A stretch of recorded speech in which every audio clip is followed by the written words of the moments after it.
여기에 다양한 분들이 또 아이들에서 어른까지 모여 있지만 한 가지 공통된 그러한 것이 있습니다. 그것은 바로 외로움이라는 거죠. 이게 혼자 있어서 외로워서가 아니라 다 같이 있어도 때로는 외로움과 서운함과 즐겁지 않은 그러한 마음과 생각들이 있을 때가 있습니다. 여기 주일학교 아이들이 있으니까 한번 우리 물어볼까요? 우리 친구들은 혹시 친구들과 놀고 있을 때 좀 외롭다라고 하는 생각이 든 적이 있나요? 예를 들어 다른 친구들은 막 서로 재밌게 이야기하고 있는데 내가 그 속에 끼지 못할 때, 아이들은 다 같이 막 재밌게 노는데 내가 그 안에서 같이 얘기하거나 함께 어울리지 못할 때, 그럴 때 우리는 다 같이 있지만 소외감을 느끼고 외로움을 느낄 때가 있습니다. 왕따를 시키는 것도 아닌데 왕따 당하는 것 같은 그러한 마음이 들 때가 있죠. 어른들도 똑같을 겁니다. 많은 사람들 속에 있지만 혼자인 것 같은 느낌이 있을 수 있고, 또 마음 있는 그 그대로를 표현할 수 없는 그러한 막막한 상황에 답답할 수도 있고요. 어, 그러다 보면은 이제 사람들과 어울리는 것보다 그냥 혼자 있는 게 편하게 되고, 사람들을 멀리하게 되고, 그러한 생활들로 점점 살아가게 되는 것을 보게 됩니다. 결국 사람들의 인정을 받지 못하고 관심을 받지 못할 때 사람들은 외로움을 느끼기도 하고 서운함을 느끼기도 하고 또 자신에 대한 자신감 또한 잃어버리게 되죠. 오늘 요한복음 4장과 5장을 보면 그러한 상황 속에 있는 사람들을 예수님이 찾아가서 만나시는 것을 보게 됩니다. 혹시 여러분들의 삶이 외롭다, 혹시 사람들과 함께 있지만 즐겁지 않다, 사람들과 함께 있지만 왠지 모를 그러한 마음이 든다고 한다면, 그것의 문제는 바로 예수님께서 여러분들과 함께 하실 때 이겨낼 수 있고 그 마음이 채워질 수 있다라는 거죠. 예수님이 찾으시는 사람들을 보게 되면은 높은 사람이나 완벽한 사람이나 뛰어난 사람들을 찾아가지 않습니다. 병에 걸려 어려움에 처한 사람들, 사람들 가운데 어울리지 못하고 외로움에 있는 사람들, 현실 속에서 문제를 갖고 있지만 그 문제를 해결하지 못하는 사람들을 찾아 나서서 그들이 어둠에 있지만 다시 빛 가운데로 인도하시는 그러한 예수님의 모습을 볼 수가 있습니다. 오늘 4장을 보게 되면 예수님께서 사마리아 지역을 지나가시죠. 이것을 그냥 보면은 그냥 밑에 유대 땅에서 갈릴리가 위에 있으니까 그 사이에 있는 사마리아 땅을 지나가시는구나 생각할 수 있어요. 하지만 이것은 굉장히 충격적이고 이상한 모습입니다. 왜냐하면 이때 당시 유대인들은 사마리아인들과 상종하지 않았습니다. 인간은 사람으로 취급하지 않고 그냥 대하지 않았어요. 그 이유는 바벨론 포로 이후에 그들이 돌아왔는데 그 영토에 누가 있었습니까? 사마리아인들이 먼저 있었죠. 영토에 대한 분쟁이 끊임없이 일어나서 때로는 피를 흘리는 전쟁과 같은 싸움을 했습니다. 오랜 기간 그러한 상황에 있다 보니까 사이가 멀어지게 된 거죠.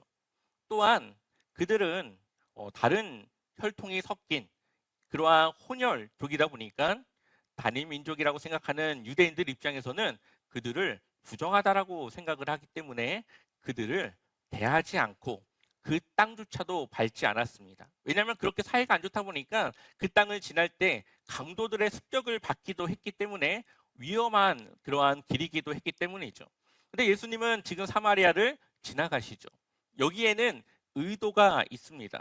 그래서 요한복음 4장 3절에 보면 유대를 떠나사 다시 갈릴리로 가실새, 4절에 보니까 사마리아를 통과하여야 하겠는지라 의도적으로 그곳을 통과해서 가시려고 하는 것을 보게 됩니다. 그리고 그 수가라고 하는 지역에 야곱의 우물이 있었고 그 우물 곁에 예수님은 앉아 있었습니다.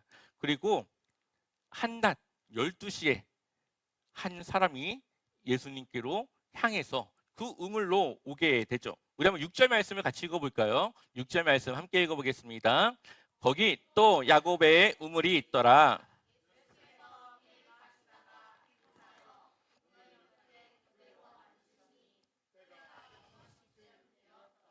아멘. 성경에는 6시라고 표현되어 있지만 유대 시간으로는 여기에 6시간을 더해야만 지금 우리의 시간대와 똑같습니다. 그래서 12시라고 볼 수가 있죠. 이때는 사람들이 물을 길러 우물에 오는 시간이 아닙니다. 왜냐하면 너무 더워서 그 시간대는 피하고 아침 일찍 우물을 가거나 아니면 저녁 늦게 해가 졌을 때 우물로 향합니다. 근데 이 여인은 아무도 오지 않는 그 시간대에 우물을 향하고 있죠. 그리고 예수님이 그 여인에게 뭐라고 합니까? 물을 달라고 합니다. 예수님의 행동은 경계를 넘어서는, 선을 넘는 행동들을 하고 있습니다. 인종을 넘었고 문화를 넘었고 시대를 넘었고 남녀의 성별을 넘고 있습니다. 구절을 보니까 사마리아 여자가 이르되 당신은 유대인으로서 어찌하여 사마리아 여자인 나에게 물을 달라 하나이까 하니 이는 유대인이 사마리아인과 뭐하지 않는다고요? 상종하지 아니함이러라. 하물며 이때 당시는 남자와 여자를 조금은 구별했던 시대였습니다. 왜냐하면 여자들은 한 달에 한번 좀 부정한 시기가 있기 때문에 혹여나 그 부정이 나에게 옮겨올까 봐 단둘이 여자와 함께 있는 것은 거의 금하던 시기였습니다. 그런데 예수님께서 말을 걸고 물을 달라 하고 그 여인에게 먼저 다가가고 있죠. 인종을 넘고 문화를 넘고 남녀를 넘고 지금 율법을 넘어가고 있습니다. 예수님의 복음은 한 곳에 머물러 있지 않고 늘 이방인을 향해 나아가고 있음을, 그 빛이 점점 이방인들에게 번져가고 있음을 보여주고 있습니다. 예수님과 이 여인의 대화를 보면은 물을 누가 먼저 달라고 했습니까? 예수님이 먼저 달라고 했죠. 근데 예수님이 또 그 여자에게 네가 나를 알았다라면 나에게 그 물을 좀 달라고 했을 거라고 하면서 오히려 그 여인이 자신에게 물을 달라고 해야 된다라고 이야기를 합니다. 이야기를 보면은 조금 뭐가 안 맞아요. 그리고 뭔가 좀 중요한 이야기가 가려고 하면은 주제가 바뀌어서 다른 주제로 넘어갑니다.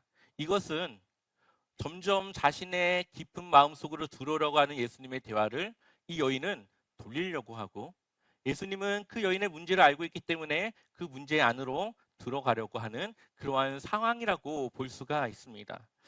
이 여인에게 필요한 것은 사실 물이 아닙니다. 이 여인이 왜 지금 이 시간대에 물을 길러 왔을까요? 사람들을 피하고 싶었기 때문이죠. 물론 이 본문에서 그렇다라고 하는 이야기는 없지만 상황과 여러 가지 것들을 추측했을 때 이 여인은 사람들의 눈을 피하여 살아가는 여인이라고 볼 수가 있습니다.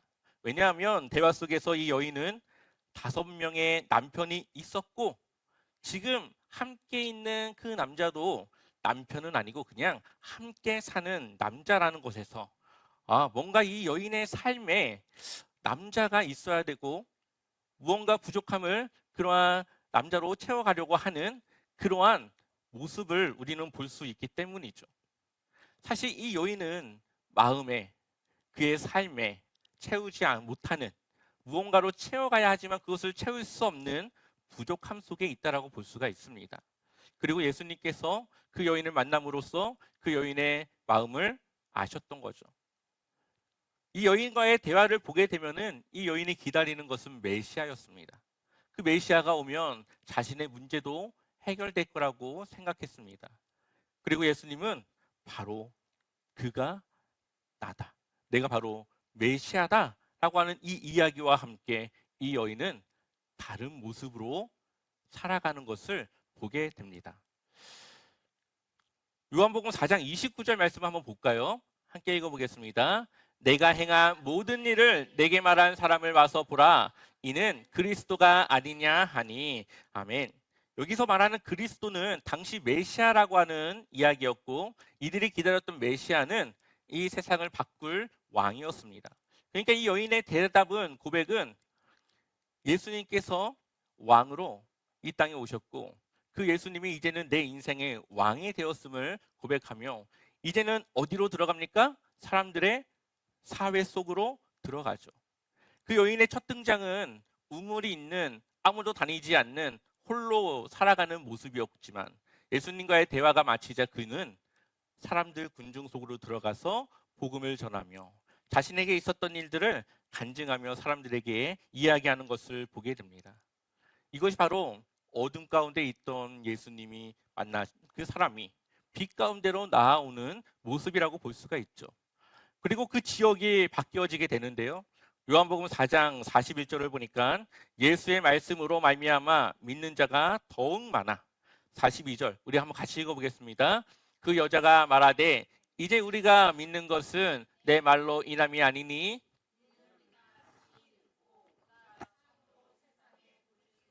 아니라 하였더라. 아멘. 처음에는 이 여자의 말을 듣고 그 사람 누구야 하고 왔는데 예수님의 말을 듣고 나니까 이제는 그 말이 아니라 예수님을 통해 사람들이 예수님을 믿고 알게 됩니다. 한 여인의 변화가 그 지역을 변화시켰고 한 여인이 어둠에서 빛으로 나오자 그 지역이 빛으로 바뀌었다는 것을 보여주고 있죠. 요한복음은 하나님의 나라가 어떻게 바뀌어지는가, 어떻게 세워지는가를 보여줍니다. 한 사람의 변화가 가정과 그 지역과 사회와 세계를 변화시켜 나간다라고 말하고 있죠. 그러니 우리의 변화가 나로 머물면 안 되고 그것이 또 다른 이들에게 전해지고 그들의 변화를 통해 더 많은 사회가 변화되어져 가는 그러한 것을 우리에게 보여주고 있습니다. 그래서 우리의 어둠 가운데 찾아오시는 예수님을 우리는 기억하며 그 경험을 통해 또 다른 이들이 어둠 가운데 있을 때 우리가 이제 그들에게 빛으로 나아가야 되는 것이죠. 그래서 5장을 보면은 38년 된 병자가 베데스다 못에 누워 있습니다. 사실 그 베데스다 못은 병든 사람들로 가득 찬 곳입니다. 왜냐하면 물이 동할 때 거기를 들어가야 병이 나을 수 있다라고 생각하기 때문이죠. 근데 사실 과학적으로는 그 화학적 반응으로 한 번씩 그게 폭발할 때가 있는데 그때 당시에는 그런 걸 모르니까 그거를 천사가 와서 물을 동한다라고 생각했던 겁니다. 그래서 5장 6절을 보면 예수께서 그 누운 것을 보시고 병이 벌써 오랜 줄 아시고 이르시되 내가 낫고자 하느냐. 아멘. 예수님이 그 병자에게 뭐라고 물어봅니까? 내가 낫고자 하느냐. 근데 이 병자의 대답이 이상합니다. 우리 한번 7절 말씀 같이 읽어보겠습니다. 병자가 대답하되 주여 물이 움직일 때에 나를 못에 넣어주는 사람이 없어 내가 가는 동안에 다른 사람이 먼저 내려가나이다. 아멘. 예수님은 낫고 싶어 안 낫고 싶어 이걸 물어보는데 이 사람은 아무도 나를 저 물에 넣어주지 않아서 제가 저기에 갈 수가 없습니다. 이렇게 대답을 하고 있어요. 사실 이 병자의 마음은 병을 고치기보다는 지금 나의 이러한 상황 속에 한 사람이라도 나에게 와서 나를 돕고 나에게 관심을 가져줘서 나의 병을 고칠 수 있도록 누군가 도와주는 그러한 상황이라도 좀 마주했으면 좋겠다라고 하는 사실 마음의 외로움과 답답함과 소외감이 있었음을 볼 수가 있습니다. 반대로 이 사람은 자신의 그러한 누워만 있어야 되는 삶에 하나의 회피를 하고 있다고도 볼 수가 있죠. 내가 이러고 있는 것은 아무도 나를 도와주지 않아서 내가 그래서 병을 못 고치고 누워만 있어야 되는 거야. 이거는 사람들이 나를 도와주지 않아서 그래서 그런 거야 라고 자신의 상황을 회피하고 있습니다. 근데 이 병자의 모습은 사실 많은 사람들의 모습에 나타나죠. 자신의 삶이 좋지 못한 것은 세상이 그렇고 사람들이 그렇고 내 가정의 환경이 그렇기 때문에 그런 거라고 생각을 합니다. 그래서 자신의 삶을 만족하지 못하고 늘 문제를 마주하지 않고 회피하며 그렇게 그냥 스스로 그냥 그렇게 살아가는 모습들을 보게 되죠. 예수님은 그 병자의 마음을 아셨고 그 병자에게 다가가 말을 걸어 그에게 병이 낫고자 하느냐를 묻고 계신 겁니다. 예수님의 시선은 늘 예수님의 도움이 필요한 곳에 머물고 있습니다. 어둠 속에 있는 이들에게 빛을 전하길 원하시기 때문에 예수님은 늘 어둠 가운데로 가셔서 그 어둠을 빛으로 바꿔가는 그러한 사역들을 보여주시죠. 그리고 그 빛을 만나서 변화된 사람들은 그 빛 가운데로 살아가고 그 빛을 또 다른 이들에게 전하는 일로 그렇게 삶으로 살아가는 것을 보여주고 있습니다. 예수님은 그에게 말씀하십니다. 8절을 보니까 예수께서 이르시되 일어나 내 자리를 들고 걸어가라 하시니 9절에 그 사람이 곧 나아서 자리를 들고 걸어가니라. 이날은 언제요? 안식이니. 예수님은 의도적으로 안식일 날 병든 자를 고치셨고 그 일을 행하셨다라는 것을 보여주고 있습니다. 이 병자가 믿음이 있었는지 없었는지는 보여주지 않지만 예수님의 말씀을 따라 그가 행동했다라는 것을 통해 그는 예수님이 말씀하신 것을 믿었고 그 믿음대로 그 침상을 자신의 스스로 이제는 걷어서 걸어가는 모습을 보여주고 있습니다. 이러한 표적은 바로 예수님께서 빛으로 생명으로 이 땅에 오셨음을 보여주는 겁니다. 하나님께서 약속하신 메시아가 지금 이 땅에 이미 왔음을 보여주고 있는 것이죠. 우리가 이러한 이야기에서 보아야 될 포커스, 중심은 이 사람이 병을 고쳤다라는 것이 아니라 왜 이러한 일을 예수님께서 하셨는가를 우리는 봐야 합니다. 예수님께서 지금 이러한 일을 하시는 것은 메시아로서 자신을 드러내기 위한 바로 어둠을 빛으로 바꾸시고 죽음 가운데 있는 자들을 생명으로 이끄시고 이 세상의 죄로 인해서 죄의 결과로 어려워하는 그 사람들에게 그것을 이기고 하나님 나라로 살아갈 수 있는 그 길을 열어주시기 위해 예수님께서 오셨다라는 것을 보여주고 계신 거죠. 그래서 이후에도 여러 표적들이 또 나오겠지만 바로 거기에서 우리는 그 사람들이 어둠에 있다가 빛을 만나고 나서 어떻게 바뀌었고 어떻게 살아가고 있는지, 그리고 나는 지금 빛을 만났지만 어떠한 모습으로 그 빛을 따라가고 있는지, 바로 그러한 모습들을 우리는 체크하면서 이것을 봐야 합니다. 그래서 예수님께서는 이제 더 이상 그들이 죄의 노예가 아니라 하나님의 백성으로, 하나님의 자녀로 살아갈 수 있는 길을 열어주시고 그들을 그렇게 변화시켜주고 있죠. 그들의 삶이 변한 것은 예수님을 만났기 때문이지만 더 정확한 것은 그들이 예수님을 자신의 삶의 주인으로 받아들였기 때문입니다. 예수님이 이제 그들의 삶의 주인이 되었기 때문에 그들의 삶은 변화되어졌고 이제는 어둠이 아니라 빛으로 살아갈 수 있는 거죠. 오늘 본 두 사람의 공통점은 누군가의 도움이 필요했다라는 겁니다. 그리고 예수님은 그들의 필요를 아시고 그들을 찾아갑니다. 그들의 마음의 병을 보시고 그 부족함을 예수님이 채우시고 아무도 관심 갖지 않는 한 병자에게 다가가 그 병자에게 필요한 것을 예수님께서 채워주시며 그의 삶을 변화되게 하십니다. 혹시 여러분들 안에 외로움과 허전함, 채워지지 않는 그러한 공허함이 있다면 예수님께 그것을 맡겨야 됩니다. 예수님께서 채우시면 그것이 해결됩니다. 또한 우리 주변에 수많은 사람들이 그렇게 살아가고 있습니다. 요즘 많은 고독사가 있죠. 누구의 관심도 받지 못한 채 생계가 어렵지만 누구의 도움도 받지 못한 채 그렇게 젊은 사람들이 고독사하는 경우들을 보게 됩니다.